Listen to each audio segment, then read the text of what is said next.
You are watching Travel World Online. I mean, again, the same question. It's a boring question by now, so that will be afternoon. How was it at 524?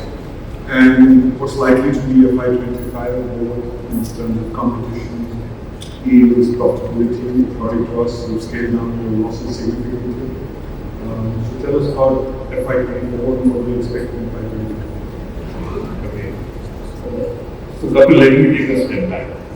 A year ago, the conversation in platforms like this was about the path to how soon would we get back to pre-COVID levels. What would be the construct of the market going forward?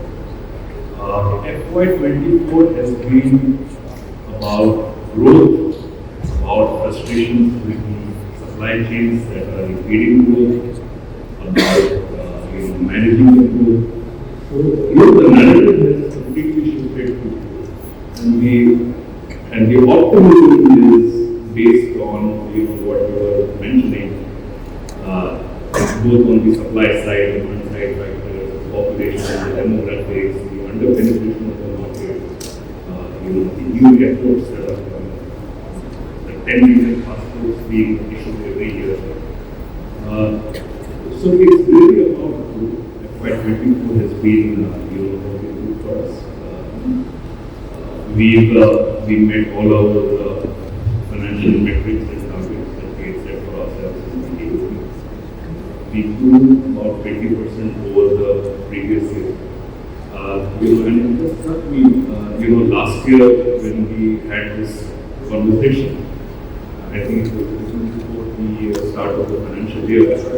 And the backdrop, you had two aircraft sitting on the tarmac, one in the AirAsia, the other in the old degree of Air India Express.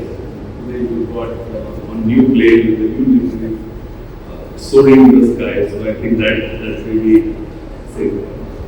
In terms of FY24, meeting all objectives, what about FY25? What's the target broadly? What are you expecting? And generally about the yield environment, the cost environment, the revenue environment, the competitive factors. Is there any particular view for you FY25? Both for you and the Air India Express industry? So,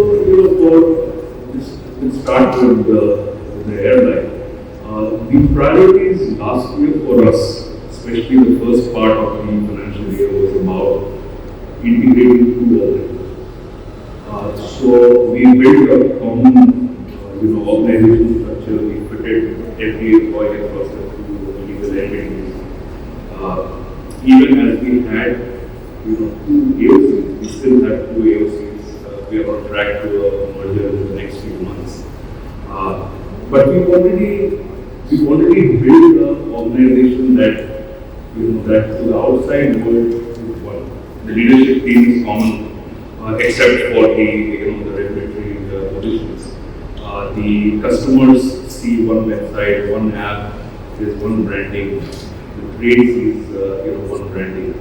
So to the external world, it is already one organization. And this was what This is what kept us busy first half of the last year. And then we moved to a phase of growth and preparing the groundwork for this growth. This year will be about very steep growth. But ultimately, it is not growth for growth's sake. You need to have a bottom line that justifies the investments being made. So we are also looking parallelly at a transformation program, which means that we keep a laser focus on the cost side of things. This is something that we've been obsessive about. Why we unlock these synergy benefits of bringing and also being a part of a larger India growth. So this year, FY25, we will see a lot of those synergies start to drop. The market is going to keep growing, that's how this year. But perhaps the capacity growth is going to be, in the short term, a little faster than the market. We have Ankur coming in tomorrow, probably he can talk more about it. But broadly, broadly, this is what we see for the current year. We continue to be focused on the bottom line. Um, We heard Vivek talk about very interesting customer service airline. In many ways, you're saying that we're not alone. And I'm tempted, and I have a question for you. What's your assessment of the near-term outlook of LCC space in India given the competitive environment? What do you see airline express taking in? And how do you differentiate between a smart airline and LCC on the same?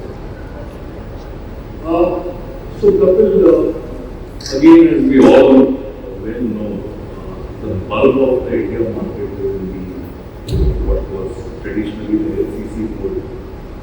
The two from India market that that was of interest to us as the India Express is also broadly in the VFR touristic outbound guest worker segment, which is really looking at a value.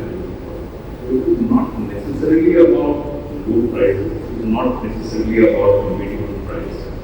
It's about value. Also, coming from a group perspective, we are building a network in such a way that there will be significant cross feeds between the Air India long haul network and the domestic India short haul. So that's the way we look at what was traditionally called the LCC model. Perhaps it is evolving, it is changing, because we are all talking about the loyalty product, we are all talking about apart from ancillaries, there's such a great deal of connecting flows, not just between the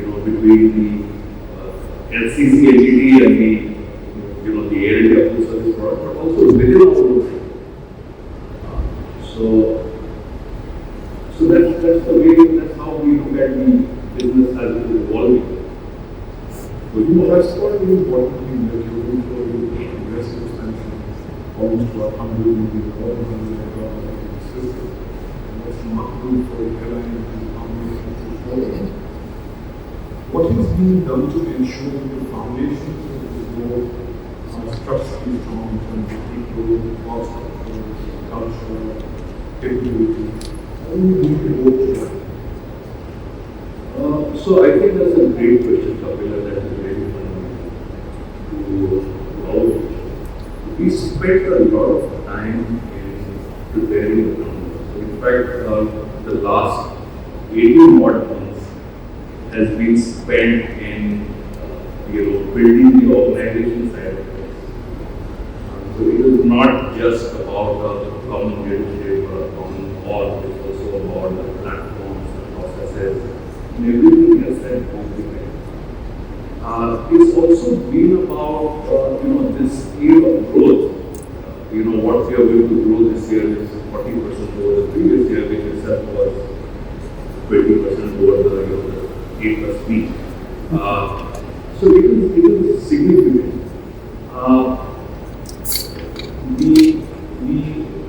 The infrastructure in India is fairly limited and it is still not caught up with the growth of every other airline. So we are practically building the growth infrastructure, the training infrastructure as we are going. But this is a good thing, and again, because we are now part of a larger group, you have me coming later in the afternoon and he can talk more about the training academy that we are setting up, which will serve the needs of the entire group from cockpit to cabin crew to ground staff and people. So a large amount of time has been spent in building that, and one part of that is culture. So it is not just I often we discuss in our leadership meetings that it is not just two companies coming together. We have as many people coming in from outside. So you had 2,000, 2,500 people from the two entities, and then you have another 2,500 people who have joined in the last 6 years. So it is putting us in a very unique position where we can pick from elements of the two organizations that we need to protect and preserve, and also build on the culture that we need for the organization. So is it practically easier to do Heritage Express, Heritage India on the side, growing it 40%, and still wanting to get it unified with cohesive culture? How difficult it is? It's of course it's challenging, but I think it is doable, and it is again largely because of the unique set of people that are coming together in both organizations. And, we have a very young workforce. The average age is probably under 30, and these are people who are the future, leaders of the company. And it's a very remarkable set of people. This is where my confidence comes. So in terms of your planned expansion, in terms of the domestic and international space, there are two main issues. Asia, India, remain what is called undersized. There are tremendous opportunities to grow, and Heritage Express remain undecided for a long time. And how do you then balance it? Even though you're growing, you have a limited number of aircraft. How do you prioritize domestic versus international, and why? If you can give us some thoughts on it. So you're right. AirAsia India, that's why AirAsia India was under subscale, and that was a large part of the problem when it came to the bottom line. Air Express was unique in the sense that it was a small airline, but it was profitable because it was in a niche. But neither business models were sustainable in the long run. So,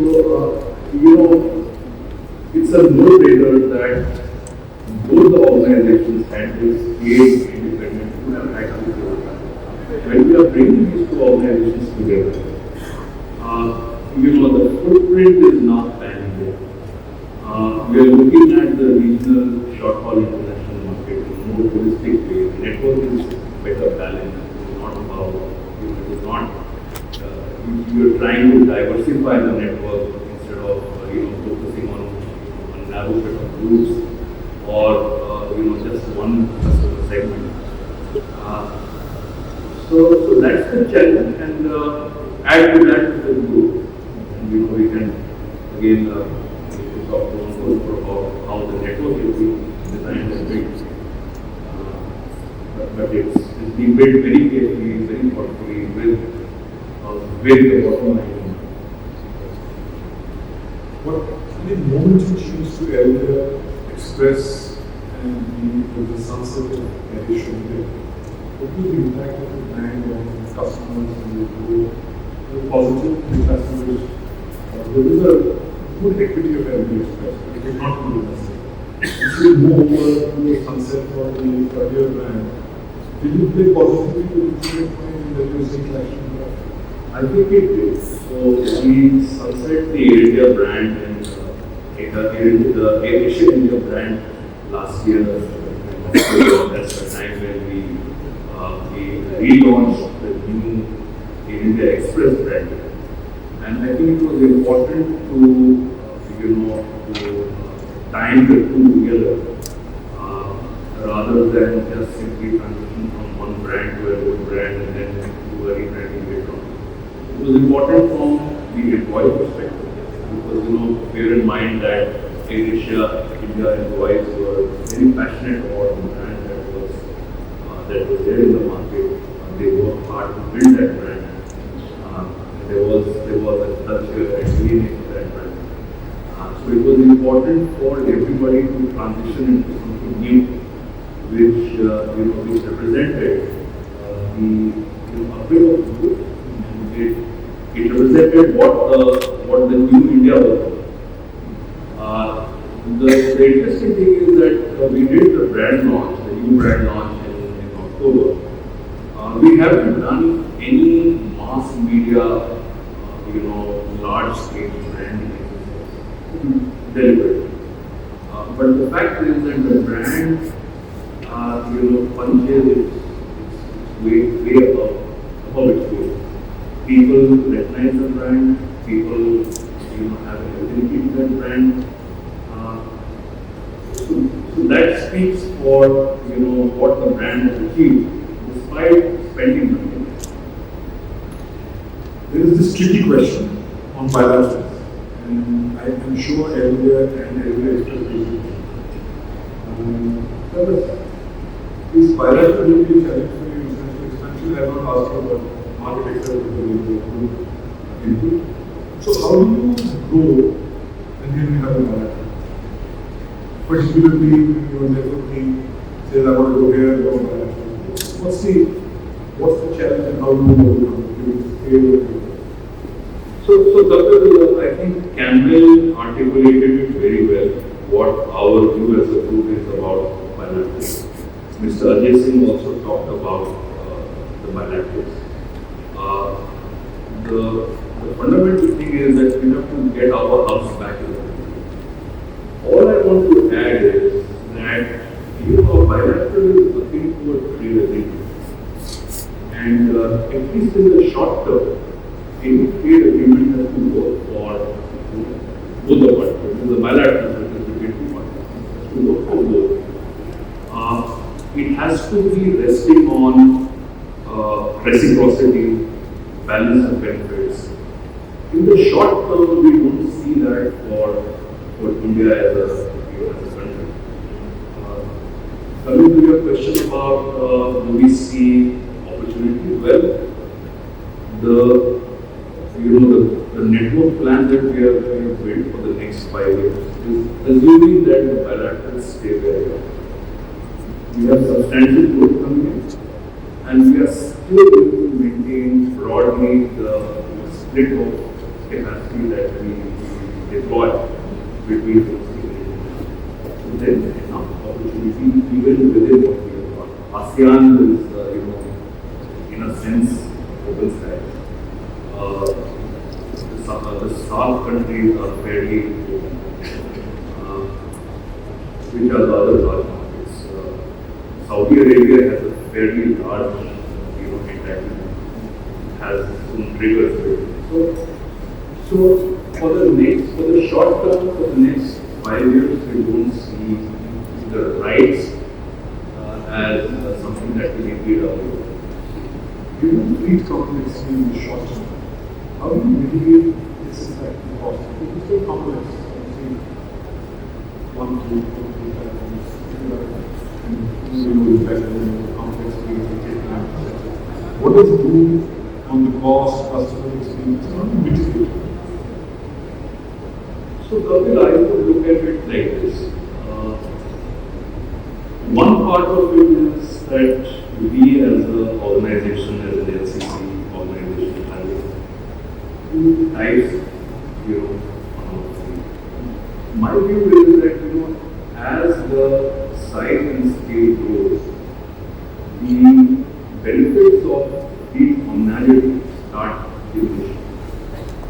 The other aspect is that as a group, we are looking at the aircraft assets as being fungible across the agencies. So we will be able to move types very quickly between the two agencies. We have already built the pathway for cockpit crew for moving seamlessly across the legal entities, across the agencies. So from a type perspective, I don't see impact. If you look at in the short term, because most of the capacity coming in right now, coming in this year, is what we call white cakes. These are in different configurations because they were meant for different customers. But the choice was, given the long lead time, the choice was between waiting for license or getting the capacity that we could, living with the suboptimality, and then doing a reconfiguration a little later.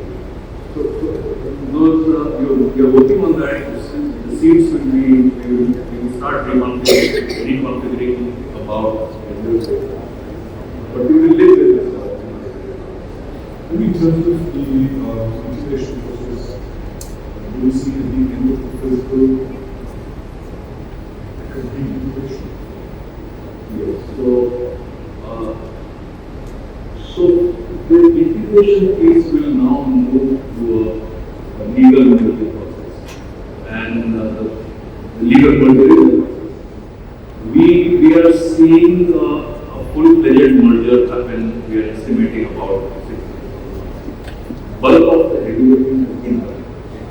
In fact, we have already moved, some aircraft across the years and the final years. Like I mentioned, the organization is completely unified from a people and all perspectives. Systems, platforms, processes, all one. So the groundwork is done. Heavy lifting is over. It's a legal process which is ready. You have excellent last year in terms of financial performance and targets. That's beyond FY25 and all these capacities that are now moving on that. There's an aggressive one. You will be then confronted with, at least in the domestic, very different supply. What do you see in long-term profitability in domestic? So Kapil, no doubt in my mind and in our minds that in a steady state, this is incredibly profitable. The benefits of scale are playing out. The synergies are becoming quite apparent. So when we do strategic procurement at a group level, we are able to get costs that would have been possible if the two entities were going out procuring on their own. And what are the big pieces? There is the engineering piece, there is the ground handling piece. So these will, being a part of a larger group, we will be able to rationalize the cost side of it. With the network synergies that we are building, there is a significant upside on the revenue side because of cost moves between the two networks. Keeping a close watch on the cost structure itself. I think these are the fundamental elements of the profitable. And of course, let me also mention that now that we are getting the new fleet coming, the biggest part of the cost is fuel. With the fuel efficiency showing up, and with the type of network that we operate, leverages on this, there's going to be a significant upside both on the cost side and on the revenue. In 2 years into this, 2 years is taken over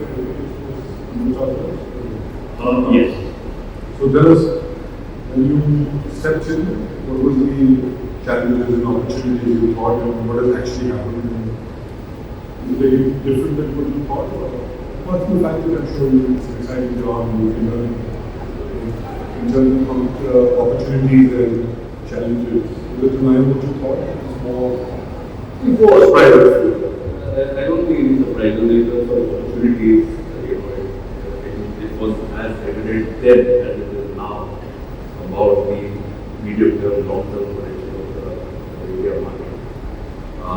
In terms of challenges, again, it was pretty well known that there will be some short-term limitations, there will be some short-term challenges that we have to overcome.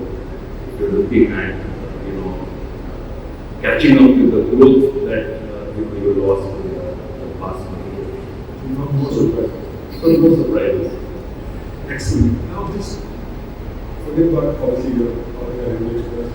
The whole experience in the last 1 year. When consolidation of this nature happens, what is it? What do you think are the pros and cons for everyone? So, Kapil, I don't think there are any cons.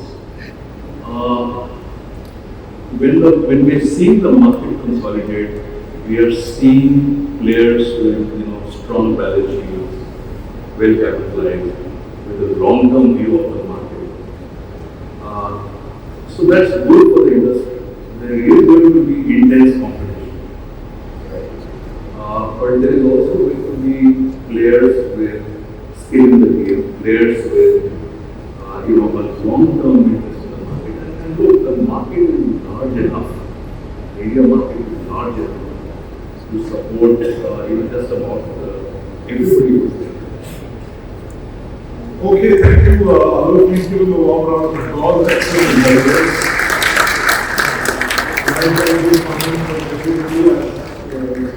I think his depth of experience is perhaps underestimated by team member. He has experience across. He's a thinking guy, understands the business more deeply than a short while.